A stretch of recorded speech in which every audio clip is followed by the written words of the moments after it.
Iya. Halo, selamat siang Pak Ami. Iya. Selamat siang. Iya Pak Ami. Saya perkenalkan, nama saya Dimas dari Bang Pak. Ada apa Mas? Boleh Dimas? minta waktunya 2 menit sebentar aja Pak. Saya ada kabar gembira buat Pak Ami. 2 menit ya? Iya, monggo. Begini Pak, ceritanya saya ingin menawarkan ada produk kami yang terbaru, credit card platinum kami untuk Bapak. Kebetulan Bapak yang terpilih jadi calon nasabah kami. Cashback, melakukan pencairan dana tunai 30 juta, 2 hari Pak pencairannya. Gimana Pak? Bapak tertarik? Apalagi ini belum ada bebasan annual fee tahunannya Baik, Pak. baik. Sebelumnya saya boleh tanya dulu ya?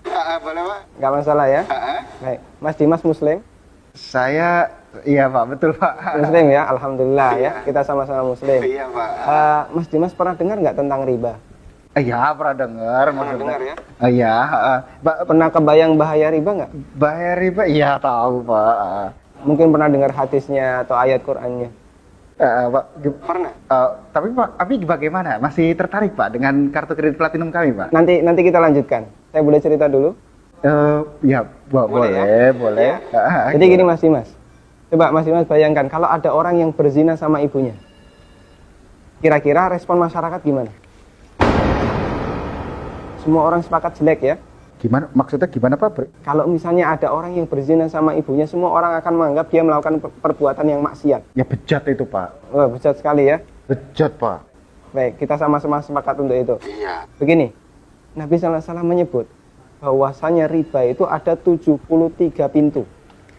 Pintu yang paling ringan, kata Nabi SAW, dosa riba itu seperti berzina sama ibunya, Mas. Itu nilai dosa riba yang paling ringan. Coba kalau Anda tadi tawarkan 30 juta, itu berapa nilai ribanya? Ya, tapi kan...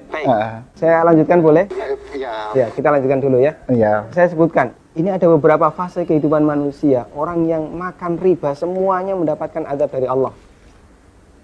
Pertama, ketika di dunia, orang yang makan riba itu ditantang perang oleh Allah.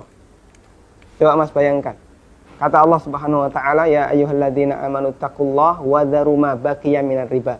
Wahai orang yang beriman, bertakwalah kepada Allah dan tinggalkan semua bentuk riba. Fa in lam taf'alu fa'dzanu biharbi minallahi wa rasulih. Kalau kamu masih ngeyel, nggak mau meninggalkan riba, umumkan perang dengan Allah dan Rasulnya. Coba, kalau kita ditantang perang oleh Allah dan Rasulnya, kira-kira ada nggak peluang untuk menang? Nggak ada ya? Ampun Pak. Ini yang pertama. Yang kedua, orang yang mati dalam kondisi membawa dosa riba, makan riba, nanti dia akan dihukum di kuburan dalam bentuk berenang di sungai darah. Masya Allah, berenang di sungai darah. Kata Nabi SAW, beliau pernah menceritakan mimpinya, dan mimpi beliau itu wahyu. Nabi SAW pernah melihat ada orang yang berenang di sungai darah, kemudian di tepi sungai ada orang yang membawa batu. Setiap orang ini berenang menepi, dilempari batu ke mulutnya, kemudian balik ke tengah. Ini yang kedua. Di alam kubur, dia mendapatkan azab berupa berenang di sungai darah. Yang ketiga. Masih ada yang ketiga Pak? Iya. Siap mendengar? Masih sanggup mendengarkan? Iya Pak. Iya, tapi saya lanjutkan ya. Iya Pak. Yang ketiga, ketika orang ini dibangkitkan oleh Allah dari alam kubur, dia dibangkitkan dalam kondisi sempoyongan, Mas. Allah Subhanahu wa taala bercerita, alladzina ya'kuluna riba la yaqumuna illa kama yaqumul ladzi yatakhabbathu syaitan minal mas. Orang yang makan riba, mereka akan dibangkitkan pada hari kiamat dalam kondisi sempoyongan seperti orang yang kerasukan. Iya Pak. Artinya yang lain berjalan normal, dia sendiri sempoyongan. Menyakitkan. Kemudian yang keempat, tadi sebelum hisab ya, ketika dia dibangkitkan sebelum hisab, dia sudah disiksa. Yang keempat, setelah dihisab, orang yang makan riba itu kan makan harta haram ya. Iya Pak. Makan harta haram, Pak. kita sepakat itu.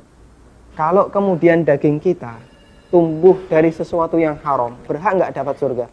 Enggak Pak. Layak nggak dapat surga? Enggak Pak. Sementara tempat di akhirat cuma ada 2 pilihan. Kalau nggak surga, Neraka Pak. maka kata Nabi SAW, kullu lahmin nabata bin suhtin, setiap daging yang tumbuh dari sesuatu yang haram, kata beliau, annar aulabi. Iya Pak. Neraka lebih layak baginya. Coba Mas Dimas bisa perhatikan, dalam 4 fase kehidupan orang yang makan riba itu semuanya sengsara. Ketika masih hidup di dunia, dia ditantang perang oleh Allah. Ketika mati, dia berenang di sungai darah. Iya Pak. ketika dibangkitkan dalam kondisi sempoyongan, setelah hisab dia ditempatkan di neraka. Iya Pak. Masya Allah. Masih ada tawaran yang lain? Ampun Pak. Masih dilanjutkan? Ampun Pak. Mas Dimas bisa renungkan Iya Pak. beberapa poin yang tadi saya sampaikan. Iya Pak. Nanti kalau misalnya ada sesuatu yang belum jelas, tidak masalah, hubungi saya lagi. Iya Pak. Kita akan lanjutkan diskusi tentang riba. Iya Pak. Bisa? Bisa Pak. Ya, terima kasih ya. Assalamualaikum. Waalaikumsalam.